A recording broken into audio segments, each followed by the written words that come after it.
a couple years back, our son was on a strict diet. His food groups were pizza, Yep. chicken nuggets, Yep. and peanut butter and jelly. Yep. Yeah. And on this particular night, we were having a bit of a disagreement because once again, it was chicken nuggets. Ryan, bless his heart, had warmed up a plate for our son. So I was kind of getting frustrated when we were able to just kind of stop and be like, okay, look, I think you had even said something like, I was just trying to get him dinner. I was trying to be helpful. And it was like, oh yeah, we are on the same team.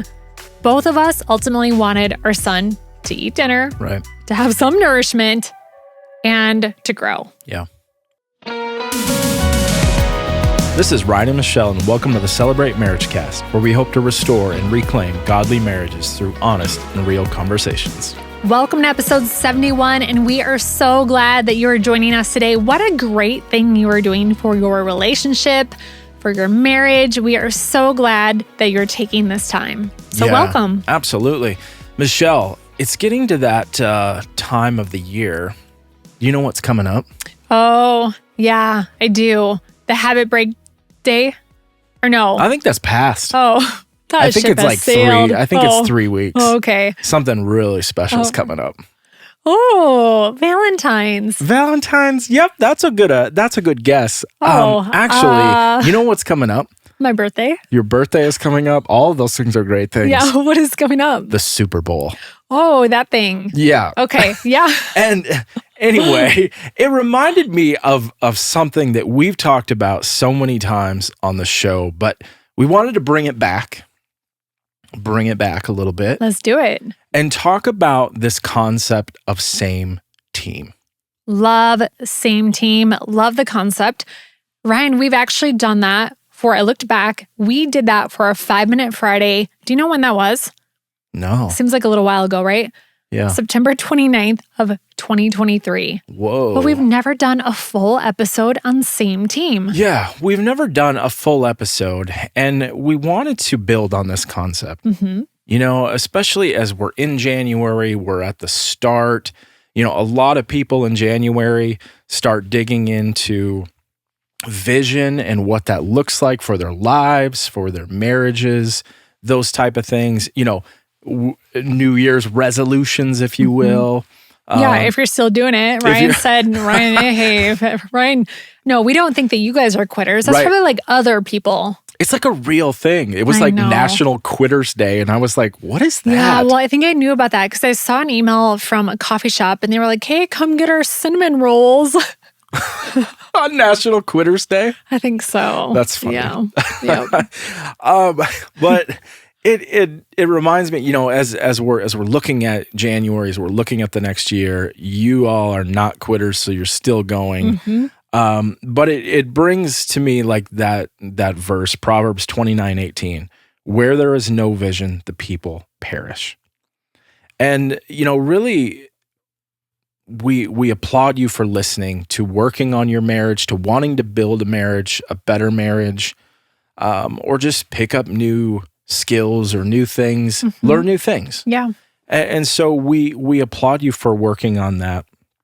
But we wanted to do a full episode on this idea of same team. Yeah. I'm excited for you guys to hear it. Right. If you've not caught that reference before, it's brilliant. Yeah. I think you coined this term too, Ryan. So it's a Ryan O'Connor original. Oh, yeah. Mm-hmm. Well, I don't know. maybe not. I don't know. Well, yeah, we can give you credit for it though. Thanks. I'm giving you credit for it. So what were you going to say? Yeah, I mean, we're looking at this and sort of building on something that we just did. Yes. A very big moment for us. Yeah. Michelle, I'll maybe let you elaborate. Yeah. Well, I think we shared with you guys that I think a while back we had put on our vision board that we wanted to go and speak somewhere for free. Like we wanted to travel for free and have it be paid for by a speaking engagement. Like do ministry work, but have that also pay for our family to go somewhere. So you guys, this just happened. It was going to happen last year, which we had it on our board for last year, but then, health challenges and such. But we got to go to Yankton, South Dakota. I know what you're thinking. Wow, it was literally just the coldest weekend of the year, and you went an hour and a half south. Yeah. Yes, we did, and it was amazing. Yeah. Yankton was amazing. Jeff and Elaine the pastors there were incredible hosts. We have a Celebrate..church in Yankton. It's a church plant, and pastors Jeff and his wife Elaine, they were just incredible. The team was wonderful. They paid for our stay and made us a dinner. We had a really fun game, like arcade game night, and the church was so welcoming and receptive. And we got done, Ryan, and people like lined up to shake our hands. It was so cool. It was. I've never experienced that. That was really, really fun. The message went well. It was well received, and just really bucket filling to be able to go and share that message and talk about the podcast too. So so we want to share that with you guys today. Yeah. So it's really building off that message, and our message was same team. Like that was the message that we gave. And really, to kind of paint this picture, we say it every episode. We want to restore and reclaim godly marriages. The world tells us so much about what marriage is and what marriage should be. And we just want to have an open conversation about what godly marriage is. And that's the point of our show. Yeah. I mean, really, we're pretty open with you guys. We want, very open. Like, we're open. We share anything and everything. Yeah. Because I think it's important to have this dialogue. Yeah, it's real life, and I think it can help others by just saying you're not alone, and these are common things that other people are going through. Right. So really, Michelle, you were giving me the credit for this same team, which is very great. However, I think God actually said it first. God gets the credit. Let the record stand corrected. And really, I think where this comes from is Genesis 2:24. This explains why a man leaves his father and mother and is joined to his wife, and the two are united into one. The two are united into one. That tells me same team. Love it. And so, before I shared this concept of the Super Bowl coming up.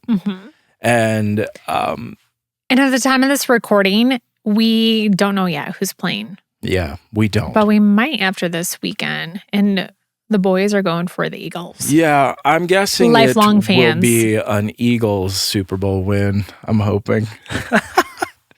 They've not looked good. But anyway, they keep winning. So some of the pastors at our church might banish us. We have a lot of Chiefs fans here. So sorry, Pastor Noah and Pastor Reed, but gotta go for those Eagles. Right. So, but this idea of the Super Bowl coming up, all of these teams got there because they all are playing together as a team. They all have different abilities, different talents, different,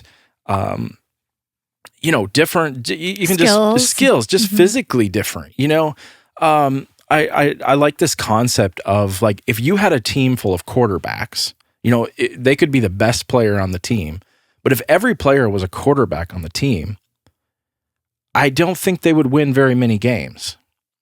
Good point. They probably wouldn't even win a single game. I mean, I'm just thinking the Chiefs, if it was Patrick Mahomes at every position, Patrick Mahomes can play quarterback, but he can't block anybody. He can't play defense. True. Yeah. I think so many times, Michelle, in our relationships, that's exactly what we want our spouse to be. We want our spouse to be exactly like us, to do things like us, to say things like us, to fold the laundry like us, to do the dishes like us. Right. And then we get mad when they don't. But we don't understand that it's those differences that actually make us a better team. Yeah. It's those differences where we can actually win. And when we can have a strong relationship, when we can really kind of look at that and be like, oh man, the two are coming together as one. We're better because we are different. And we can achieve more together. Yeah, we actually had someone tell us that when we got married. They said, you're going to do so much more together than you ever could have imagined apart. Right. Which is kind of like that same thing. Yeah. Same team. Absolutely. Yeah. We want to drive this home that God put your spouse and you on the same team. God did. He put Yeah. you and your spouse on the same team. So we want to go over 3 areas today that the same team mentality applies. Does that sound good? Yeah. All right, let's do it. So I want to kick this off with number 1. I will tell you guys that we're talking intimacy also, and Ryan put that for number 1, but I thought, you know what? Why don't we just ease in? We're gonna do communication first, so if that's cool with you. So Ryan, I think that this is probably, it feels like the biggest area that God's really done at work in us. And that whole concept of same team has really played out because we're pretty different, you and I. Yeah. Ryan, you're analytical, you work in financial investing and analyzing, and your brain, you're a processor. And Ryan used this explanation of himself. These are not my words, but you had said you feel like you're a slow motion internet dial-up modem, like AOL. Yeah, like welcome. Right. And I, on the other hand, am a little more, let's get the emotions out. Let's talk about the feelings and let's talk right now and just get it figured out. So this kind of went on for a few years in our marriage, a couple of years at least, and it caused some issues because what would happen is we would have a disagreement and I would get madder and madder and I would want Ryan to say something. I'd want to process or I'd want to hash it out. And he was sitting there processing it. So he would then, when I would get more frustrated, he would just shut down and freeze up and kind of retreat. So I remember, Ryan, when that all kind of came to a head, we were having a disagreement. It was a little heated. I don't remember what it was about, but I remember I was just kind of pushing you like, Ryan, just say something. Just say something. And I remember you looking at me with love in your eyes, but also just restraint and just you were holding yourself back and you were almost like pleading with me, like, don't push me. And you just said, Michelle, you do not want me to say anything right now. Man, that was so eye-opening for me because in that moment, I realized that this wasn't Ryan pushing my buttons. This was Ryan, my husband, really being selfless, loving me, wanting to exercise the fruits of the Spirit, love and kindness and patience and gentleness and goodness and self-control by not reacting. He wanted to be able to respond and not to react. And for him, that required some processing time. So once I was aware of that, I was able to give you a little space. But on the flip side, you also were able to see my needs and know that you kind of needed to throw me a bone. Yeah. So if we were having a disagreement now, you might say something like, okay, Michelle, I can see that. Hey, let me think about this. Let's touch base in an hour, or let's talk about this later tonight, set a time, or tomorrow.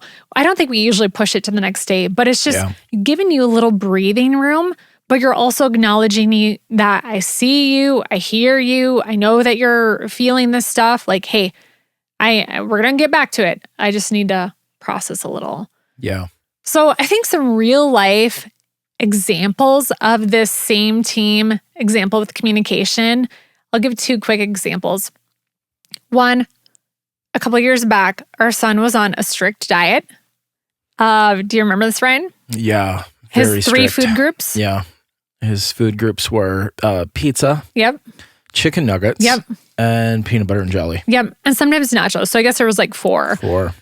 Yeah. And on this particular night, we were having a bit of a disagreement because once again, it was chicken nuggets. Ryan, bless his heart, had warmed up a plate for our son. And I walked in to the dining room and I was like, oh, again? And I had grown frustrated because on my own, I'd started doing research just about, development and really just becoming aware, oh my gosh, is he just going to turn into a giant chicken nugget? Like he needs to have some greens and some other, vitamins and minerals and stuff like that. So I'd been kind of going down this path, but Ryan didn't know that. So I was kind of getting frustrated when we were able to just kind of stop and be like, okay, look, I think you had even said something like, I was just trying to get him dinner. I was trying to be helpful. And it was like, oh yeah, we're on the same team. Both of us ultimately wanted our son to eat dinner, right, to have some nourishment, and to grow. Yeah.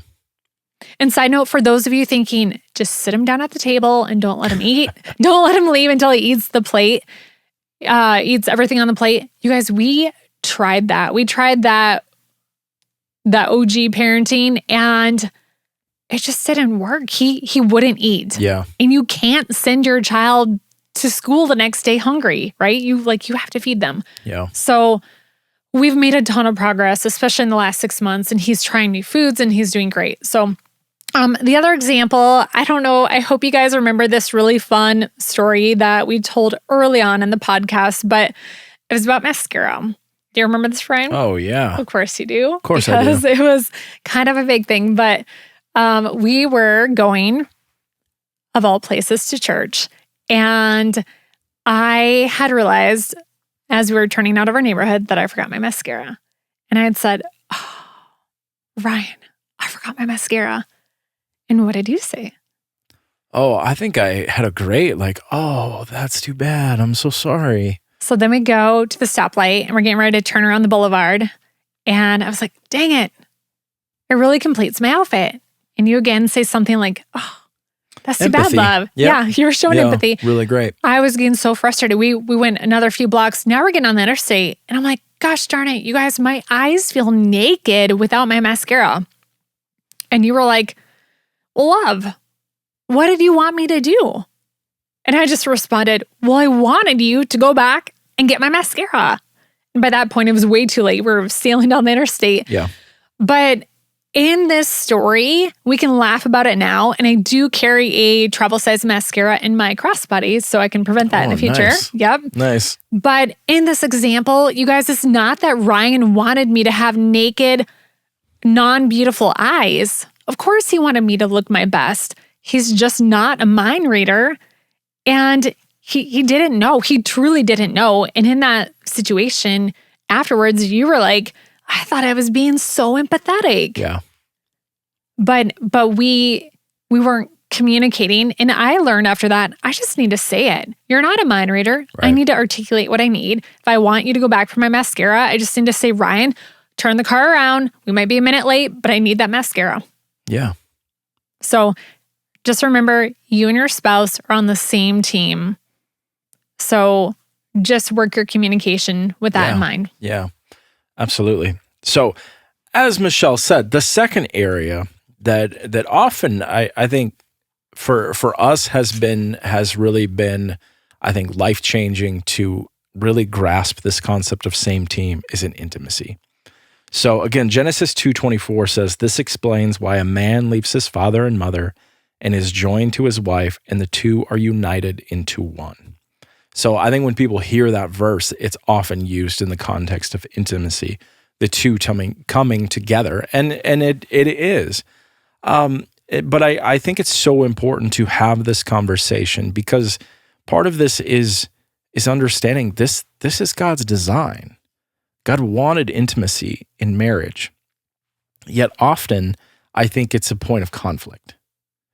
And there's a variety of reasons, and we've talked on the show a lot about how I think this is a very complex topic, because part of it's, we can talk about physical intimacy, but there's also emotional intimacy. Yeah. There's spiritual intimacy. There's other forms of intimacy. In past experiences or trauma too, that might even impact it. Yeah. Right. So there's a lot of factors that come into this. There's a story that I want to share just real quickly. This past Thanksgiving. Okay. I had an opportunity to drive an electric car. Oh, yeah. It was really cool. It was like a top of the line, like luxury car. I had no intention of buying it because they're super expensive. But well, my cousin was interested. So you went with her and her fiance. Yeah. So you weren't just like wasting their time. Right. They really were interested. They were. Yeah. But they gotta bring another driver. So. Yeah. And so I was driving this car and like there's all these features, and the representative that was there was like, okay, hey, I'm gonna pull up this big old computer screen. It looks like a spaceship, and he's just like, that's boop, cool. boop, boop, boop, boop, pressing all these buttons, and I'm like, cool. And like the car's driving itself, and it's like changing lanes by itself, and all these cool things. Take a nap. Yeah, it was super cool. But as we're driving, this representative's like, hey, pull over here. We kind of pulled over into this like warehouse area. And it was empty. It was the day after Thanksgiving. Nothing was open. He's like, I want to show you something really cool with this car. I'm like, okay, cool. I see him back on his big spaceship board thing, pressing these buttons. And I see him press this button. It says, engage slingshot mode. Ooh. And I was like, ooh, that sounds cool. And he's like, okay. He's like, I want you to press your foot on the brake and press your foot all the way down on the accelerator. So I'm like, okay, cool. And he's like, I'm going to count to 3. Take your foot off the brake. We're going to take off. And I'm like, okay, cool. Like I've done that before. Like, okay, it's going to be fun. But like, I wasn't like, I just didn't know. So anyway, guy counts to 3. I take my foot off the brake and we take off literally like I'm in a jet plane. I'm thrown back in my seat. Probably both excitement and panic on my face at the same time because we're going like 85 miles an hour in the course of like a few seconds. Dang, that's so fast. Yeah. And so I'm just like, whoa, like what happened? Also, this was really cool. It was terrifying, kind of all wrapped into one. So where am I going with this? I think a lot of the times intimacy is this way. One person in a marriage, maybe like an electric car in slingshot mode. Like they're just ready to take off, right? The other spouse may be a little bit more like a diesel truck, especially in the wintertime. If you've ever driven a diesel truck, they're great vehicles, but they take a little bit of special care, right? You need to warm them up a little bit. You need to put special fuel in them. Like they're great vehicles. It just takes a little bit more time. And I think this is the case for intimacy. As we're talking about same team and the two coming together as one, I think it's really important to note that both people want intimacy. They both want connection. They both want to go. It's just how they get there maybe very differently. And so like I think this is where the same team mentality really comes into play, because if you are an electric car and your spouse is a diesel truck, you can say there's probably going to be a little bit of conflict unless you are on the same team with your intimacy. And, I think this is where, those other things tie in, because I think emotional intimacy is so, so crucial. And kind of in generalities, at least for me, emotional intimacy is a little bit more difficult. Sure. But yet, I think you crave that. Sure. Like you want to know what happens. You want to connect with me on that level as well. You want a glimpse into my life. Sure. Sure. As like when you open up about your day. Right. Yeah. Right. Yeah. So, I mean, that's something to be very aware of, whether it's, a husband or wife, of opening up emotionally as well. Sure. In order to have physical connection. Yeah. I've heard it said like that, even that like intimacy starts in the morning, it's just like connecting on that emotional level. Right. Like touching base, like text messages, how's your day going, before just getting home and being like, hey, let's go. Yeah. Slingshot mode. Slingshot mode engaged, so like, keep that in mind. But all of this comes back to being on the same team together, knowing that you both want connection, you both want intimacy, but also knowing like, hey, I need to show you, like you said, Michelle, throughout the day, I need to be connected to you, And so like that is really important to have those all kind of weighed out throughout your day to really be on the same team when it comes to intimacy. It makes you be other-minded too, right? Because you need to consider your spouse's needs, not just your own. Right. Like not being selfish in that area. Right. Yeah, I think totally when you're on the same team, those selfish things are, really gone because it's really about we instead of me. Yeah, that's beautiful. Yeah. That's a beautiful picture. So good, Ryan. So are you on the same team as your spouse with 1, communication, 2, or number 1 if you're Ryan, intimacy, and the third area that we want you to evaluate with your spouse, are you on the same team with them when it comes to vision? So it is, the start of the year still, vision is a big deal. Where are you going this year? And that's a big deal for your marriage too. So what is the goal of your marriage? Are you on the same page as your spouse? Author Gary Thomas, in his book Sacred Marriage, asks this question: is your marriage based on happiness or holiness? I love that. And I think that we can all agree that happiness is fleeting and lacks depth, right?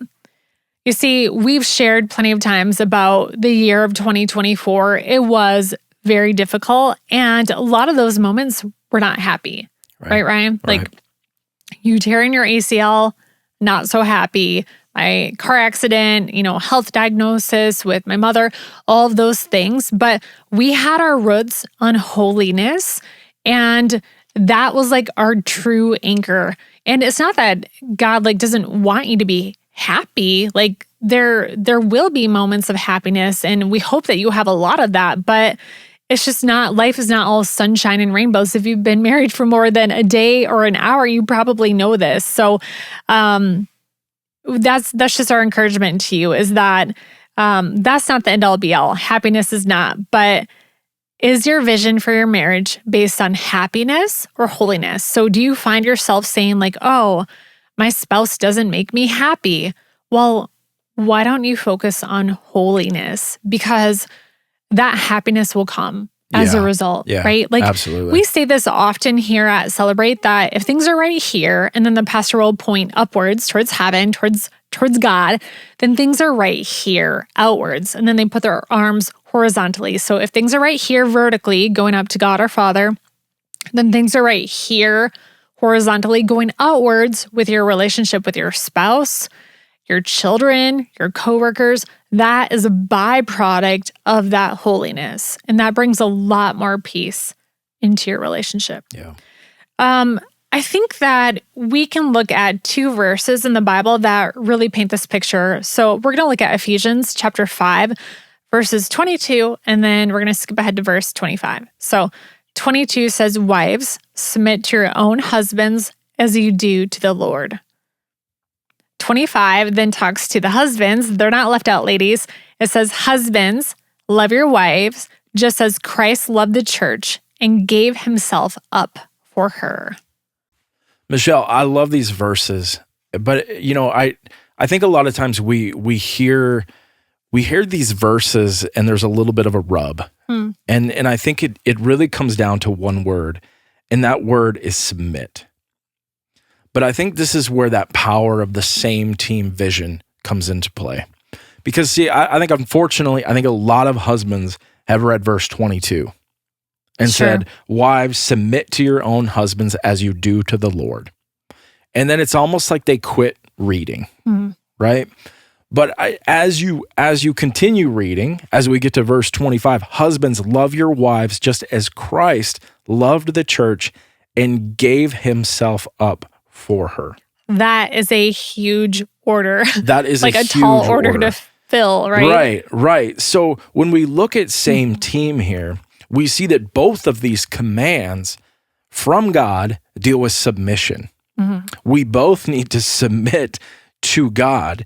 And I think when we can understand that we're both under God's authority and we need to submit to him, and then we need to submit to each other, I think that's where your same team vision will absolutely change your marriage.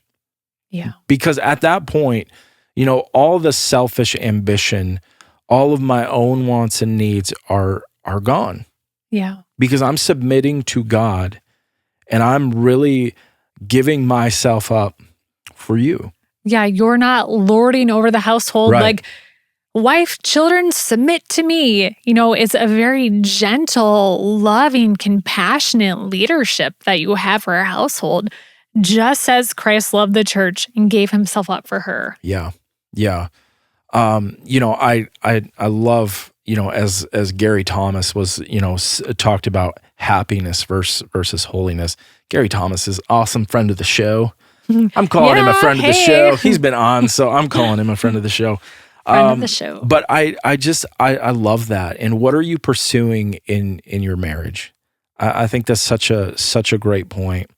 And I think vision is so important. You need to know where you're going in your relationship because it truly matters. But when we get these verses, we submit to God.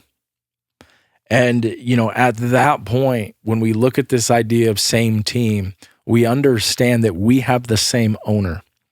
We have the same management. We have the same coach who's calling the plays. And that's where the same team vision can drastically change your marriage. I love that, Ryan. When you know that you have the same owner, the same coach calling the plays, it makes you realize you are on the same team. Yeah. I love that. So for you, our listener, let's do a little mental poll. So where does your relationship stand? We went over these 3 areas. So are you on the same team with communication, with intimacy, with vision? Let's throw in some more. What about parenting? What about hobbies? With your relationship with Jesus, with attending church, with who you hang out with where you spend your time and money. They say you can tell a ton about a person by looking at their bank account and their calendar. Are you on the same page as your spouse with where you spend your time and money? When you can first align with him, Christ, like I just talked about, and then outward with your relationship with your spouse and others, you will find that your life does feel a lot more peaceful when you start to realize that you are on the same team. And as a result, God will grow that, and that will impact your ministry and who you're in turn able to reach from there. So we encourage you. This is episode 71, Ryan. That's incredible. Yeah. These 3 topics, communication, intimacy, vision, we have done numerous episodes on with specialists in the field. So we've interviewed counselors on intimacy and on communication, and we've done vision sessions. It feels like a session right now. Yeah. Podcast sessions. So scroll back through our Spotify list and look for those episodes. Scroll back through if you're listening on Apple Podcasts, YouTube, wherever you're at. Just know that we have so many resources for you. On just about every topic. We've interviewed, like I said, those counselors. Who else have we interviewed? Experts on blended families, on finances, influencers, authors. So many authors. Yeah. We've read a lot of books for you guys. So take advantage of those shows too, where we've read books for you. Yeah. And I think just to close, Michelle, I think it's important to note, like all great teams, the teams that are going to the Super Bowl, I think it's important to note they have great coaches. And we would encourage you for 2025 to find those people who can help you, who can help your marriage, help make 2025 the best year ever for your marriage. Maybe that's pastoral help. If you need a pastor to help, seek one out. We have amazing pastors here at Celebrate Church. If you're listening somewhere other than Sioux Falls, find a great church that has pastoral help that can walk you through it. I think that's so important. I think it's important to find great couples. Find great couples that have a marriage you want to emulate. Join a small group. Find a marriage mentor. Find somebody that has been through it. I think one of the greatest lies that Satan tells is that you're alone. And especially in your marriage, I am telling you, you are not alone. There's somebody that's been through this before. Yeah. Whatever it is, you are not alone in it. And so encourage you to find those resources, find those people, that can walk you through it. Or maybe, as Michelle, you preface this like with intimacy, maybe there's some deep things. Maybe there's some deep hurts, some things that have happened, some trauma, something like that. Seek out a counselor. Seek out a counselor to help walk you through some of this stuff. Or if one of these other areas is an area where, man, there's just something there, seek out a counselor to walk you through it. I think that's so important to find these resources, and they're out there. Lastly, or honestly, maybe first, don't underestimate prayer in your marriage. Pray for each other. Pray for your marriage. There have been nights, Michelle, where maybe things have been a little intense between the two of us. And it's so amazing how when we go to God in prayer, like our hearts like instantly start to de-escalate, because you're lifting it up to God. And plus, it's really hard to be mad at someone when you're praying for them. Truth. We've maybe experienced that a time or two. But again, like we're encouraging you to be on the same team this year in your marriage. Make 2025 the best year ever for your marriage. You're not always going to get it right. Trust me, like that's not always going to be the case, but be quick to forgive, quick to ask for forgiveness, and let go of your pride and take the next best step for your marriage today. Same team. So good. Thank you, listener, for joining us today on the Celebrate MarriageCast. We truly appreciate you being here. If you're not following us on Instagram, you can find us at Celebrate MarriageCast. And also, if you haven't already subscribed on YouTube, if that's where you're listening, or followed us, we would love to just have you following along on Spotify, on Apple Podcasts. Leave us a review. That would be such a great compliment. We would love to read those. That'd be such an encouragement to us. And know this, we have marriage resources at Celebrate.church/marriage. We'd love to connect with you. And if you don't have a church home, you can always find us at Celebrate.church, our location and service times as well. And we hope that you have a great rest of your week being on the same team as your spouse. Have a great week.